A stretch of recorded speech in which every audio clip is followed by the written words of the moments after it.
আরজি করের নিন্দনীয় ঘটনার প্রতিবাদে আজ শহর শিলিগুড়িতে এবিভিপির পক্ষ থেকে বিক্ষোভ কর্মসূচি এবং মানববন্ধন কর্মসূচি। নমস্কার, বিগ নিউজে আপনাদের স্বাগত। সঙ্গে রয়েছে আমি সুস্মি।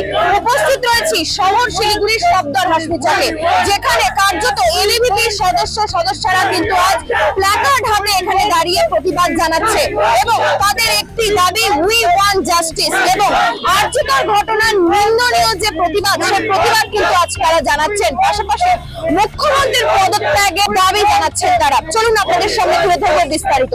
আরজি কর মেডিকেল কলেজ ও হাসপাতালে এক মহিলা চিকিৎসকে ধর্ষণ ও খুনের ঘটনায় তোলপাড়। বিভিন্ন জায়গায় চলছে প্রতিবাদ। একইভাবে শনিবার অর্থাৎ আজ শিলিগুড়ির হাসমি চকে প্রতিবাদের স্বরূপ অখিল ভারতীয় বিদ্যার্থী পরিষদ হাতে দলীয় পতাকা ও প্ল্যাকার্ড নিয়ে স্লোগান তুলে চলে তাদের আন্দোলন। উই ওয়ান্ট জাস্টিস লেখা প্ল্যাকার্ড নিয়ে মানববন্ধনের ডাক দেয় এবিভিপির সদস্যরা। আজকের আপনাদের কর্মসূচি সম্পর্কে কি বলবেন? আজকে আমরা কয়েকদিন থেকে দেখছি এই আরজি কর মেডিকেল কলেজ আর হসপিটালে আমরা ঘটনা শুনছি যে একটি হসপিটালের একটি ডাক্তার তাকে প্ল্যানিং করে মার্ডার করা হয়, তাকে মানে নির্মমভাবে মার্ডার করা হয়, আর তাকে কমসে কম মানে 17-18 জন মিলে ধর্ষণ করা হয়। এটা একটা প্ল্যানিং করে সবাই মিলে তাকে ওই হসপিটালে এরকম মানে ইনফরমেশন পাওয়া গেছে যে সেক্স র্যাকেট চালাতো, ওই হসপিটালে ড্রাগস র্যাকেট চালাতো, ওকে টাকা দিয়ে সার্টিফিকেট পাওয়া যেত, এরকম এই প্রিন্সিপালের আন্ডারে হচ্ছে। আর এই প্রিন্সিপাল আছে মমতা দিদির আন্ডারে, ওনার ছত্র ছায়ায় বসে আছে যে দিদি আছে, আমাদের কিচ্ছু হবে না।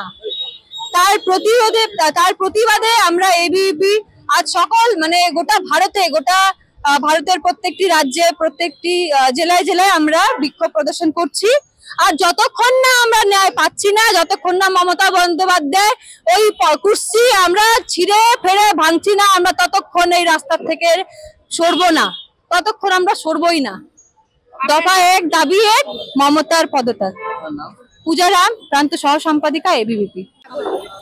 দেখুন, প্রশাসন প্রহসনে পরিণত হয়েছে। আজকে আরজি করের ঘটনা এতদিন হয়ে যাওয়ার পরও পুলিশ প্রশাসন কোনো গুরুত্বপূর্ণ ভূমিকা পালন করেনি। আজকে সিবিআই এর দৌলতে সঞ্জীব ঘোষকে সিবিআই জেরা করলো, কিন্তু আজকে মুখ্যমন্ত্রী থেকে শুরু করে পুলিশ প্রশাসন তারা কিভাবে এই দর্শকদের বাঁচানো যায় তার জন্য আপ্রাণ চেষ্টা করছে, কিভাবে প্রমাণ লোপাট করা যায় তার জন্য তারা আপ্রাণ চেষ্টা করছে। আজকে বাংলার মহিলা মুখ্যমন্ত্রী থাকা সত্ত্বেও বাংলার মায়েদের, বোনেদের এই পরিস্থিতি, এই দুর্দশা বাংলাবাসীর কাছে অত্যন্ত লজ্জাজনক এবং দুর্ভাগ্যের বিষয়। আজকে আমাদের দাবি, সব বক্তব্য স্পষ্ট যে দফা 1, দাবি 1, মমতা বন্দ্যোপাধ্যায়ের পদত্যাগ। আর নিজেদের রাজনৈতিক জামা ছিঁড়ে ফেলুন এবং একই আওয়াজ, এক সুরে এই যে সরকার, এই যে স্বৈরাচারী সরকার, একে বাংলা থেকে উৎখাত করে বঙ্গোপসাগরে বিসর্জন করুন। আজকে এই আন্দোলন শুধুমাত্র বাংলার নয়, আজকে এই আন্দোলন পুরো দেশে ছাত্র সমাজের মধ্যে ছড়িয়ে পড়েছে। আজকে বিদ্যার্থী বসিয়ে পুরো দেশভর ছাত্র আন্দোলন গড়ে তুলছে।